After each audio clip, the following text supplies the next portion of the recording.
MLM. இது ஒரு ஏமாத்து தொழில், மோசமான தொழில், பித்தலாட்டம். அப்படித்தான் நானும் நினச்சிட்டு இருந்தேன். எங்கள் MD என்னை பார்த்து கேட்டார், இதை ஏன் நீ மாற்றக்கூடாது, உன்னால் முடியும்னாரு. அதை நான் நம்பினேன். அப்படி நம்பினதுனால தான் நான் இங்கே நிற்கிறேன். என்னோட BMW கார் வெளியில் நிற்குது. பணம் சம்பாதிக்கணும்னு நினைக்கிறவனுக்கு இது ஒரு அற்புதமான தொழில். பணம் இப்போ வாழ்க்கைக்கு எவ்வளோ முக்கியம் நான் சொல்ல வேண்டியதில்லை. ஆயிரக்கணக்கான வருஷமாக பெரியவங்க நூற்றுக்கணக்கான பழமொழியில் சொல்லிட்டு போயிருக்காங்க. ஒரு அரசியல்வாதி மக்களோட சிந்தனையை ஜெயிச்சு தனக்கு தேவையானதை சாதிக்கிறான், பணக்காரன் ஆகிறான். ஒரு முதலாளி தன் உழைப்பை பயன்படுத்தாமல் மற்றவங்க உழைப்பை பயன்படுத்தி அவனும் பெரிய பணக்காரன் ஆகிறான். ஒரு பெரிய வியாபாரி இந்த 2 பேரையுமே உபயோகித்து தன்னோட தொழிலை நஷ்டமடையாமல் எப்போவுமே பணக்காரனாக இருக்கான். இப்போ நாம் செய்ய வேண்டியதெல்லாம் இவங்களை கரெக்டாக ஃபாலோ பண்ணி தேவையானதை கற்றுக்கிட்டிங்கன்னா இந்த ஸ்கீமில் ஈஸியாக ஆள் சேர்த்துடலாம். MLM பொறுத்த வரைக்கும் பணம் உங்கள் காலடியில் கொட்டி கிடக்கு. அதை அள்ளி எடுக்கிறதும் கிள்ளி எடுக்கிறதும் உங்கள் கையில் தான் இருக்குது. இந்தியாவை பொறுத்த வரைக்கும் எங்கேயும் எதுக்கும் கியூ தான். கியூவை ஜெயிக்கணும்னா அதுக்கு பணம் வேணும். இப்போ சொல்லுங்க, கியூவில் நிற்க போறீங்களா இல்லை கியூ உங்க முன்னாடி நிப்பாட்ட போறீங்களா? வாழ்க்கையில் சந்தோஷமா இருக்கணும்னா என்ன வேணும்? இந்த உலகம் உங்களை மதிக்கணும்னா உங்களுக்கு என்ன வேணும்? உங்களால முடியுமா முடியாதா? That's the spirit my boys, that's the spirit. இப்போ இந்த ஸ்கீமை பிளாட்டினம் குமாரும் டைமண்ட் போஸ்கோ பாயும் எக்ஸ்பிளைன் பண்ண போறாங்க. guys take over please. Midas touch MLM. Midas டச்னா என்ன? மிடாஸுங்கிற பேர்சிய மன்னன் எதை தொட்டாலும் தங்கமா மாறுமா? அதே மாதிரி நம்ம கம்பெனியும் எந்த பிசினஸை தொட்டாலும் தங்கமா மாறும். நம்மளுடைய பெருமைக்குரிய அறிமுகம் மேஜிக் பேர்ல்ஸ். இது பார்க்க உங்களுக்கு சாதாரணமா இருக்கும், ஆனா முழுக்க முழுக்க மருத்துவ குணம் வாய்ந்த தண்ணீர். இது அமெரிக்காவில் ஒரு ஏரியிலிருந்து எடுத்து இந்தியாவுக்கு எக்ஸ்போர்ட் பண்றாங்க. அந்த ஏரி 10,000 கோடி ரூபாய்க்கு ஏலம் போயிருக்கு. இதை நெட்ல பாத்தீங்கன்னா நீங்களே தெரிஞ்சுக்கலாம். இதுல மொத்தம் 1000 துளிகள் இருக்கு. ஒரு துளி 1 ரூபாய், 1000 துளி 1000 ரூபாய். முதல்லாம் பாத்தீங்கன்னா என்னோட கைகளை இப்படி முன்னாடி நீட்ட முடியாது, பயங்கரமா நடுங்கும். இந்த தண்ணிய டெய்லி ஒரு துளி தண்ணியில கலந்து குடிச்சேன். இப்ப என்னுடைய கரங்கள் இரும்பு மாதிரி ஆயிருச்சு. இன்னொரு விஷயம், இந்த தண்ணீர் கேன்சரை குணப்படுத்தும் நிரூபிச்சிருக்காங்க. வாங்க வாங்க, ஃப்ரீயா சாப்பிடுங்க. அவங்களுக்கு கொஞ்சம் ஃபிஷ் வைங்க, நல்லா சாப்பிடுங்க சார். டீ மாப்ள, வெறும் சொத்தி இப்படி திங்காத மாப்ள. அந்த பக்கம் ஸ்வீட்டு சேலட்ல இருக்கு, ஒரு இப்படி பிடிச்சிடலாம். ஆமாடா மாப்ள, சோத்தே எப்படி போடுறாங்கன்னா பெரிய கம்பெனியா இருப்பாங்க போடுறா. சேர்ந்துருவோம்டா, கண்டிப்பா சேர்ந்துருவோம்.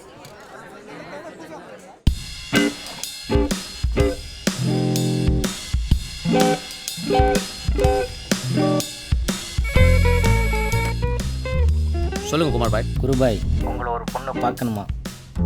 ஒரு 2 நிமிஷம் கழிச்சு அனுப்புங்க. பார்க்க எப்படி இருக்கு? ஓகே, போந்தா கோழி மாதிரி.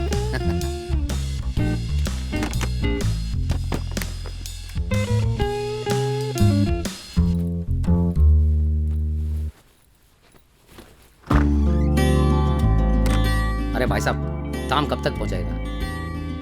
लोगों को डिस्ट्रीब्यूट करना है, पैसा की ज़रूरत पड़ रही है, जल्दी करवा दो. Good morning sir. Thank you sir. कब तक पहुंचाएगा? जल्दी पहुंच, ठीक है?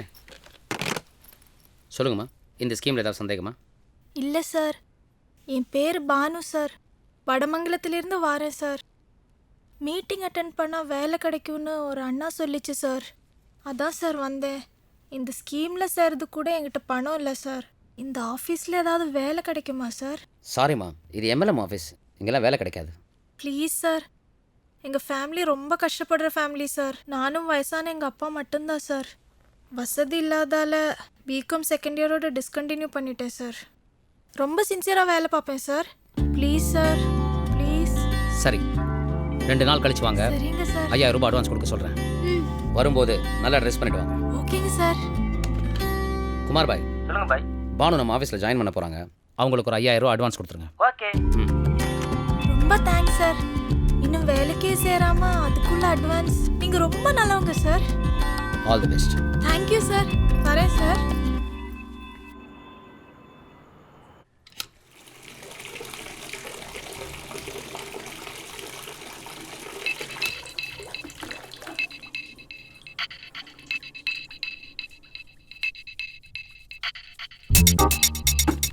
என்ன குருபாய், பொண்ணுக்கு அட்வான்ஸ்லாம் சொல்லிட்டீங்களா? காரணம் இல்லாமல் ஏதாவது செய்வேனா போஸ்கோ பாய்? விஷயம் இருக்குது. இல்லையே, பொண்ணை பற்றி பேசும்போது முகம் மாறுதே குருபாய். கலெக்ஷன்லாம் எப்படி போயிட்டுருக்கு? பெருசாக இல்லை. எதுக்கு அட்வான்ஸ்னு கேட்டிங்கல்ல, எல்லாம் கலெக்ஷன் அதிகப்படுத்த தான். கலெக்ஷனை அதிகம் பண்ண அந்த பொண்ணு என்ன பண்ண குருபாய்? என் பேர் பானு. எங்கள் ஊர் வடமங்கலம். முதல்ல நான் ரொம்ப கூச்ச சுபாவமாக இருந்தேன். ஆனால் எம்டி ஸ்பீச் கேட்டதுக்கப்புறம் எனக்கு என் மேலே ஒரு நம்பிக்கை வந்துருச்சு. ஹார்ட் ஒர்க் பண்ணேன். இப்போ 51 பேரை சேர்த்துருக்கேன். இப்போ நான் சில்வர் ஆயிட்டேன். அடுத்து கோல்டு, பிளாட்டினம், க்ரௌன் ஆகணும். அதான் என் எய்ம். நன்றி. Please give her a big hands. எப்படி மேடம் 3 நாள் 50 பேர்? ஹார்ட் ஒர்க் பண்ணணும். நான் தான் உங்க MD சொன்ன டைமண்ட் மாதிரி போஸ்கோ. செஞ்சாலே போதும். அடுத்ததா நம்ம கம்பெனி பேஸ்ட், ஆயில், சோப் எல்லாத்தையும் இன்ட்ரடியூஸ் பண்ண போகிறோம். இந்த பேஸ்ட்டோட விலை 200 ரூபாய். இது மற்ற பேஸ்ட் மாதிரி இல்லாமல் கொஞ்சமாக யூஸ் பண்ணால் போதும். அதோட ஒரு மாத்திரையை இன்ட்ரடியூஸ் பண்ண போகிறோம். அந்த மாத்திரையோட விலை ஜஸ்ட் 2000 ஒன்லி. இது சுகரை கண்ட்ரோல் பண்ணுற வல்லமை கொண்ட மாத்திரை. ஆமா, இது ஒன்று போதும். காசு உன் காலிக்கில் கொட்டி கிடக்கும். என்ன காசா? இப்போ இல்லையா வருங்காலத்தில் அள்ளி எடுக்கிறதும் கிள்ளி எடுக்கிறதும் உன் கையில் தான் இருக்கு. மேஜிக் பேர்ல் மாதம் 25,000 ரூபா சம்பாதிக்கிறேன். சொந்தக்காரனாச்சே, அதான் உன்னை சேர்த்துலான்னு பார்க்குறேன். ஒழுங்காக சேர்ந்துக்கோ. இந்த மருந்து கேன்சரை குணப்படுத்துமா, எய்ட்ஸுக்கே இதை பயன்படுத்தலாமான்னு ஆராய்ச்சி பண்ணிட்டு இருக்காங்க. நீங்கள் மட்டும் மீட்டிங் அட்டன் பண்ணி பாருங்க, அப்படியே மாறிடுவீங்க. 51 பேரை சேர்க்காம இப்படி பொய் சொல்கிறது தப்பு இல்லையா சார்? தப்பே இல்லை Banu. You are a motivator. உங்கள் ஸ்பீச் கேட்ட பிறகு இன்னும் ஈடுபாடோட ஒர்க் பண்ணுவாங்க. கான்ஃபிடன்ஸ் லெவல் அதிகமாகும். ஒரு வில்லேஜ் பொண்ணாலே இவ்வளோ விஷயங்கள் செய்ய முடியும் போது நம்மளால செய்ய முடியாதான்னு ஹார்ட் ஒர்க் பண்ணுவாங்க. அதான் நீங்கள் பயங்கர டேலண்ட் சார். நீ கூட தான் பானு. பிரமாதமாக பேசிட்டல. Very good.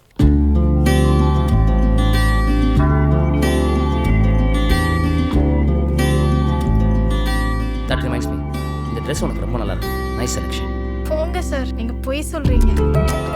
நிஜமாக தான் பானு. இனிமேல் இந்த மீட்டிங்லாம் நீங்களே ஆர்கனைஸ் பண்ணலாம்.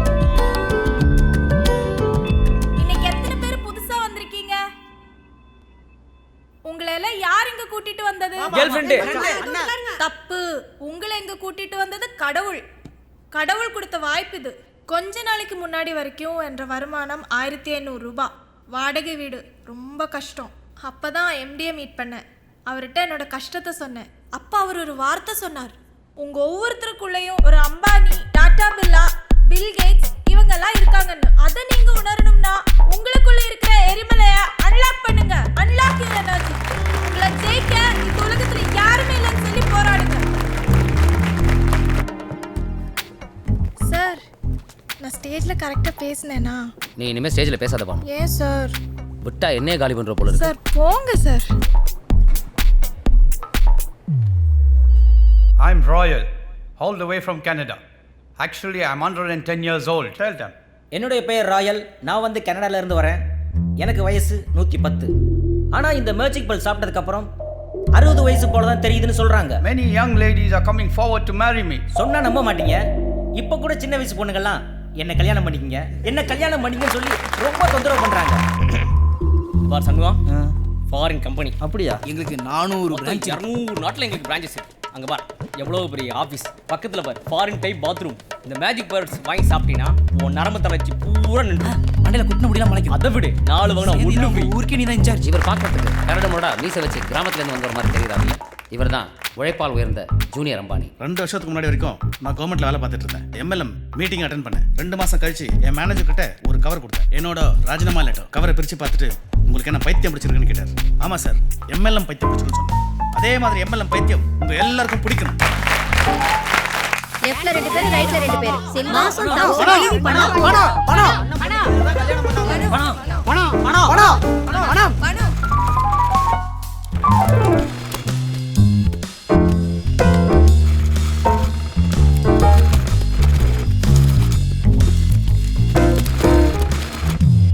சார், இவர் பேர் ஜெயமோகன். டவுனில் அனாதையெல்லாம் ஸ்கூலெல்லாம் நடத்துகிறாரு. நான் கூட அங்கே வாலண்டியராக இருந்தேன். That's nice. சொல்லுங்கள், என்ன பண்ணணும்? ஒன்றும் இல்லை சார், ஒரு சின்ன ஹெல்ப்பு. 2-3 குழந்தைங்களோட படிப்பு செலவை அடாப்ட் பண்ணிக்க முடியுமான்னு கேட்குறாங்க. தாராளமாக பண்ணலாம் பானு. நான் சொல்லலை எங்கள் சார் ரொம்ப நல்லவங்கன்னு. Thank you sir. வெல்கம். ரொம்ப நன்றி சார். வரேன் சார். அந்த பொண்ணுக்கு ரொம்ப கருணை காட்டுற குரு. கருணை காட்டுறது மேட்டர் இல்லை குமார். அந்த கருணை எப்படி காசாக்குறதுன்னு யோசி. தெரியலன்னா நாளைக்கு ஸ்டேஜில் பாரு.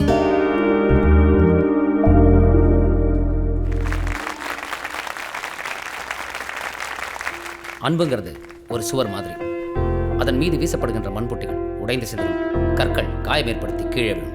அதன் மீது எரியப்படுகின்ற சேறு அடையாளம் ஏற்படுத்தி உலர்ந்து உதிரும். ஆனால் அன்பு என்கின்ற அந்த சுவர் மட்டும் என்றுமே நிலைத்து நிற்கும். இந்த உலகத்தில் நாடு, மொழி, மதம், ஜாதின்னு ஏதேதோ காரணங்களுக்காக ஒருத்தர் அடிச்சுக்கிறாங்க, வெறுத்துக்கிறாங்க. இதுக்கெல்லாம் சேர்த்து நம்ம எல்லார்கிட்டையும் அன்பா இருக்கலாம். வாங்க. நமக்கு வெறும் பணம் சம்பாதிக்கிற பேராசை மட்டும்தான் இருக்குன்னு நினைக்கிற இந்த உலகத்துக்கு மத்தியில் இந்த சமூகத்து மேலே நமக்கு அக்கறை இருக்குங்கிறத நம்ம நிரூபிப்போம். அதுக்கு தான் இந்த மிடாஸ் டச் எம்எல்எம் சார்பா இந்த செக் ப்ளீஸ்.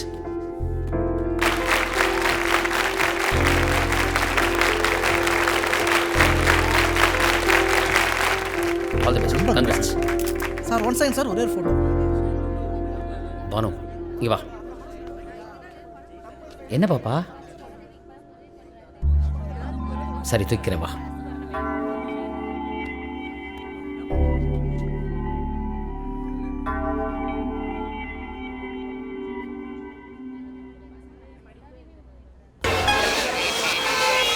ஆஃபீஸ் வாடகை 2 லட்ச ரூபா, மீட்டிங் நடத்தின செலவு 6 லட்ச ரூபா, கோட் சூட் வாடகை 50,000 ரூபா. வாடா பாவீங்களா, ஒரு 10 கோட்டு தாங்கிறனா கேட்டிங்களாடா?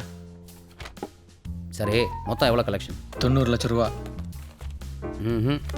இந்த ஊர் மக்கள் டோட்டல் வேஸ்டா. நம்ம கொடுக்க வேண்டிய கமிஷன் லிஸ்ட்டு 5 லட்ச ரூபா இருக்குது. இந்த 15 நாளைக்கு அப்புறம் செக் போட்டு கொடுக்குறேன்னு சொல்லு. ம். எந்த பேங்கு? நான் சொல்கிறேன். செக்கை வாங்கிட்டீங்க, நல்லா எனர்ஜியாக ஒர்க் பண்ண பாலோ. செக்க கொடுத்துட்டீங்கல்ல, இதை காட்டி ஒரு களை கலக்கிடுறேன்.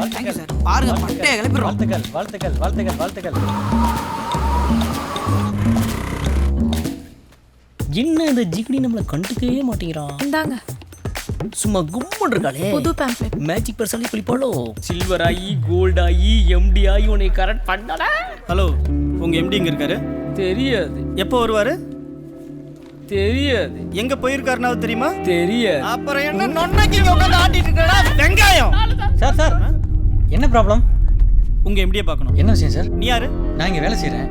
எம்டி 1 ஹவரில் வந்துடுவார். நாங்கள் வெயிட் பண்ணுறோம். வாங்க சார். விடியா உள்ளே உட்காருங்க. உட்காருங்க சார் ப்ளீஸ் உட்காருங்க. இன்னைக்கு எவ்வளோ நேரம் ஆனாலும் அவனை பார்க்காம போகக்கூடாது மாப்பிள்ள. குமார் டக்குன்னு வெளில வா.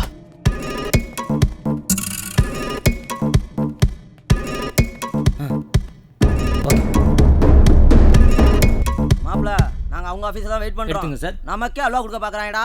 நம்ம பசங்க செக் எடுத்துட்டு சீக்கிரமா வர சொல்றான். எல்லா இடத்துலையும் விசாரிச்சு பார்த்துட்டேன் மாப்பிள்ள. ஐடி பேங்க்னு ஒன்று இல்லவே இல்லை. ப்ளீஸ் அந்த பேரில் செக் கொடுத்துருக்கான்.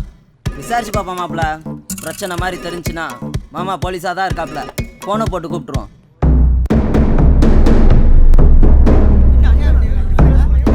செக்க ஃபேக்னு சொல்றாங்க. சீக்கிரம் குருக்கு போன போடு.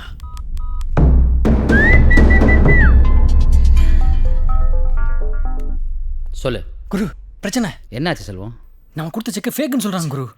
இந்த ஊர் வேலைக்கு அவரை எஸ்ஐ நான் சொல்லிட்டு தான் 15 நாள் கழிச்சு செக் கொடுக்க சொன்னேன். 15 நாள் தள்ளி டேட் போட்டு நேத்தே கொடுத்துட்டேன் குரு. சரி ஓகே, உள்ள இருக்க பணத்தெல்லாம் பேக் பண்ணி பானுக்கிட்ட கொடு, மற்றதை நான் பார்த்துக்கிறேன். ஓகே. ஹலோ ஹலோ பானு, நான் தான் பேசுகிறேன். ஒன்றும் இல்லை, செல்வம் வந்து உங்ககிட்ட ஒரு பேக் கொடுப்பாரு, அதை எடுத்துக்கிட்டு ஹோட்டலுக்கு வந்துடுங்க. ஏன்னா உடனே போய் ரிசர்வ் பேங்க்கில் பணம் கட்டணும். Okay sir okay sir.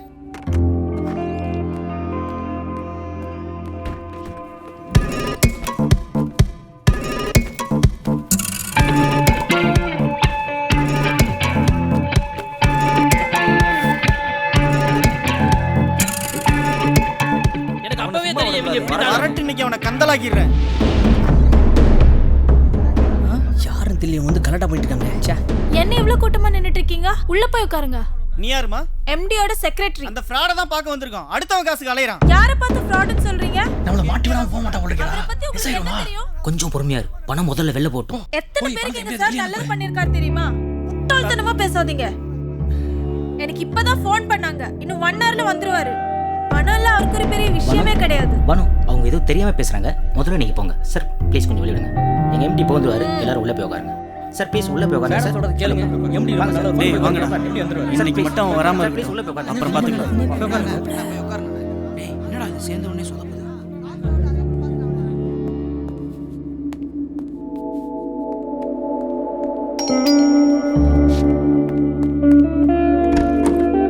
கொடு பானு.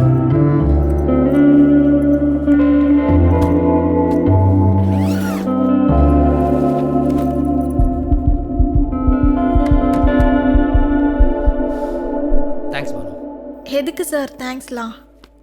சார் ஆஃபீஸில் ஒரு 10 பேர் வந்திருக்காங்க சார். உங்களை பற்றி தப்பாக பேசினாங்க. நல்லா திட்டி விட்டுட்டேன். ஃப்ராடு மனுஷங்க இப்படி இருக்காங்க பாருங்க சார். உங்களை போய் ஏமாத்துக்காரன்னு கரெக்டாக தானே சொல்லியிருக்காங்க பானு. நாம் அவங்கள ஏமாற்ற தானே போகிறோம். விளையாடாதீங்க சார். விளையாடல பானு, ஏமாத்துறது தான் என் தொழில். ஏன் சார்? பணம் பானு, பணம் முக்கியம் இல்லையா? ஏமாத்துறது தப்பு இல்லையா சார்? குற்ற உணர்ச்சி இல்லாமல் பண்ணுற எதுவுமே தப்பு இல்லை பானு. உங்களை ரொம்ப நல்லவர் நினைச்சேன் சார். உனக்கு புரியல பானு. வா, உனக்கு ஒரு குட்டி கதை சொல்கிறேன். இப்படி யாருக்கும் ஏன் எதுக்குன்னு விளக்கம் சொன்னதே இல்லை. உன்னை எனக்கு என்னவோ ரொம்ப பிடிச்சிருக்குன்னு நினைக்கிறேன். உக்கார். அப்புறம் நான் இந்த கதையை என் மேலே பரிதாபம் வரணுன்னோ இதுக்காகத்தான் இதை செய்கிறேன்னு சொல்கிறதுக்கோ இல்லை. என் வாழ்க்கையில் நடந்த சம்பவங்கள் மூலமாக நான் எது வாழ்க்கைன்னு கற்றுக்கிட்டேன். சுமார் ஒரு 25 வருஷத்துக்கு முன்னாடி நாங்கள் சென்னையில் ஒரு குடிசை பகுதியில் குடியிருந்தோம். நாங்கன்னா நான், அம்மா, அப்பா, குட்டி பாப்பா சாரு. ரொம்ப சந்தோஷமான குடும்பம் எங்களோடது. எங்கள் அப்பா அம்மாவோட ஒரே ஆசை நான் நல்லா படிக்கணும். நீ படித்து தாண்டா நம்ம குடும்பத்தை மேலே கொண்டு வரணும்னு எங்கள் அம்மா சொல்லிக்கிட்டே இருக்கும். டாக்டர் ஆண்ட ஊசி போட போனால் கூட டேய் எப்படியாவது படித்து டாக்டர் ஆயிடுறான்னு சொல்லுவாங்க. நான் தான் எங்கள் அம்மா அப்பாவுக்கு பேர் எழுத கையெழுத்து போடலாம் சொல்லி கொடுத்தேன். கையெழுத்து போட்டு சம்பளம் வாங்கிட்டு வந்த அன்றைக்கி எங்கள் அப்பாவுக்கு ஒரே சந்தோஷம். செம்ம குடி, மேஸ்திரி மிரண்டான்னு சொல்லினே இருந்தார்.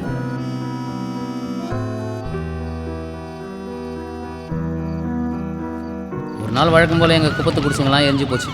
யாரோ வந்து டீ பண்ணு அரிசிலாம் கொடுத்து நீங்கள் சட்டப்படி இனிமேல் இங்கே இருக்கக்கூடாதுன்னு சொல்லிட்டாங்க. ஊருக்கு வெளியே இடம் தரேன்னாங்க. நாங்கள் இருந்ததே மோசமான இடம், இது அதை விட மோசமாக இருந்துச்சு.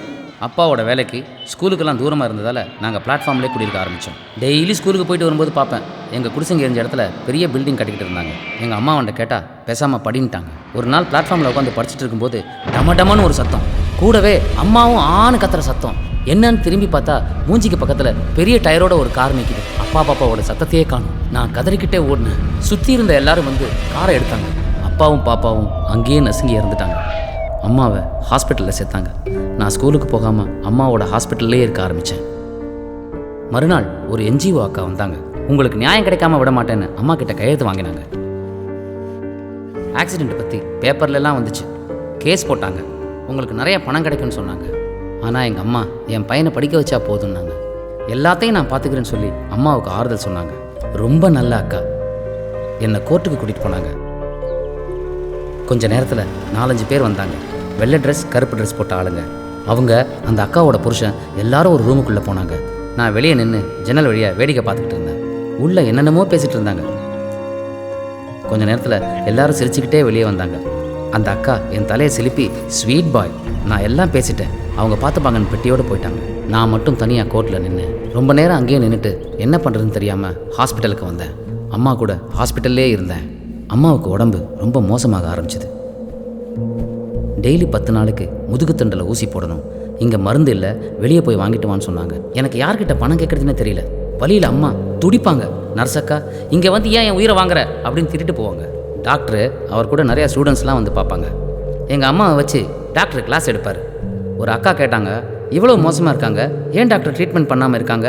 நம்மக்கிட்ட மருந்து இல்லைன்னாரு டாக்டர். அதுக்கு அந்த அக்கா இங்கிலீஷில் ஏதோ பேச, don't talk too much, learn from object, earn from ப்ராஜெக்ட்ன்ட்டு போயிட்டார். எனக்கு அப்போ ஒன்றும் புரியல. காசு இல்லாத உடம்பை வச்சு கற்றுக்க, காசு இருக்கிற உடம்பை வச்சு சம்பாரின்னு சொல்லியிருக்காப்புல. 500 ரூபாய் ஊசி போட காசு இல்லாமல் ஒரு நாள் அம்மா செத்து போனோம். அடங்கம் பண்ண கூட காசு இல்லை. கடைசியில் எங்கிட்ட எங்கள் அம்மாவை அனாதை போனன்னு கையெழுத்து வாங்கிட்டு போனாங்க. என் படிப்பு கடைசியில் அந்த கையெழுத்துக்கு தான் உதவுச்சு. சுடுகாட்டில் எரிமேடைக்கு பக்கத்தில் உட்காந்து அழுதுகிட்டு இருந்தேன். அப்போ வெட்டியான், என்னடா பையன் ஆயுதுங்கிற, எல்லாரும் ஒரு நாள் கைட்டின்னு போக வேண்டியதான்னாரு. நான் என்னை ஏமாத்தின கதையை சொன்னேன். உன்னை ஏமாத்தின அவனை எதிரே நினைக்காதா, ஒரு வகையில் அவன் உனக்கு குரு, ஏன்னா அவன் உனக்கு வாழறதுக்கு ஒரு தந்திரம் சொல்லி கொடுத்துக்கிறான்னாரு. கொஞ்ச நாள் அழுதுட்டு அமைதியாயிட்டேன். பசி, எந்நேரமும் பசி. ஏன் இப்படின்னு யோசிச்சா எல்லார்கிட்டையும் எல்லாத்துக்கும் காரணம் இருந்துச்சு. கார் எத்தனவன் பிளாட்ஃபார்ம் படுக்கிறதுக்கான்னு கேட்டான். டாக்டர் மருந்து இல்லைன்னாரு. ஒருத்தர் குறை சொல்லிக்கிட்டே இருந்தாங்க. நம்மால் இது எதையும் மாற்ற முடியாது, ஆனால் இதிலேருந்து தப்பிக்க முடியும். நிறைய பணம் சம்பாதிக்கிறது மூலமானு நினச்சேன். எப்படி பணம் சம்பாதிக்கிறதுன்னு கேட்டால் கடுமையாக உழைக்கணுன்னாங்க. நான் பயங்கரமாக உழைப்பேன், 16-18 மணி நேரம். அப்போ பார்க்கணுமே இந்த காந்தி பாபு, ஓடுவான் ஓடிடுவான், ஒன்றுமே நடக்கலை. ரொம்ப நாள் கழிச்சு தான் எனக்கு புரிஞ்சுது, நாம் உழைச்சா பணக்காரன் ஆக முடியாது, மற்றவங்க உழைப்பை எடுத்துக்கிட்டால் தான் பணக்காரன் ஆக முடியும்னு. அப்போ தான் ஒரு விளையாட்டை பார்த்தேன். 3 பிஸ்கட்டில் 1 ரஜினி படம் இருக்கும். கரெக்டாக வச்சு ஆடினா 10க்கு 20, 50க்கு 100ன்னு கிடைக்கும். ஆட ஆரம்பித்தேன். மொத்த பணமும் காலி. குறிப்பிட்ட சில பேர் மட்டும் ஜெயிச்சுக்கிட்டே இருந்தாங்க. அவங்கள கவனிக்க ஆரம்பித்தேன். ஆட்டம் முடிஞ்சதும் அவங்கள ஃபாலோ பண்ணேன். ஒரு இடத்துல நின்று பணத்தை பிரிச்சுக்கிட்டாங்க. ஆடினவன் ஜெயிச்சவன் எல்லாருமே ஒன்று தான். இடையில் வந்தவங்க தான் கோமாளி. எனக்கு பயங்கர கோவம் வந்துச்சு. அவங்கக்கிட்ட கேட்கலான்னு போனேன். உன்னை ஏமாத்தினவனை எதிரே நினைக்காதுன்னு சுடுகாட்டில் வெட்டியான் சொன்னது ஞாபகம் வந்துச்சு. அந்த செகண்டே நான் என்ன பண்ண போறேங்கிறத தீர்மானம் பண்ணிட்டேன். அதுக்கப்புறம் என்ன எவனாலையும் தடுக்க முடியல. பணம் இருந்தா என்ன வேணா பண்ணலாம்னா அந்த பணத்தை சம்பாதிக்க நான் ஏன் என்ன வேணாலும் பண்ணக்கூடாதுன்னு நினைச்சேன். பணம் தான் என் மொழி, பணம் தான் என் ஜாதி, பணம் தான் என் மதம். ஆனா சார், யாரோ பண்ண தப்புக்காக மற்றவங்களே ஏமாத்துறது தப்பு இல்லையா சார்? ஒருத்தருக்கு ஒருத்தர் அக்கறையாகவும் அன்பாகவும் இருக்கிறது தானே சார் சந்தோஷம். நீங்க ரொம்ப நல்லவர் சார். நீங்க இப்படியெல்லாம் பண்ணாதீங்க. இல்ல பானு, இந்த சமூகம் நமக்கு என்ன பண்ணுச்சோ அதை தான் நாம திரும்பி இந்த சமூகத்துக்கு பண்றோம். நல்லவனா வாழ்ந்தா செத்த பிறகு சொர்க்கத்துக்கு போகலாம், கெட்டவனா வாழ்ந்தா வாழும்போதே சொர்க்கத்தில் வாழலாம். அதனால ரொம்ப கன்ஃபியூஸ் பண்ணிக்காத. ஒரு வகையில் நீ இந்த பிஸ்னஸில் என்னோட பார்ட்னர் தான். தேங்க்ஸ் பானு.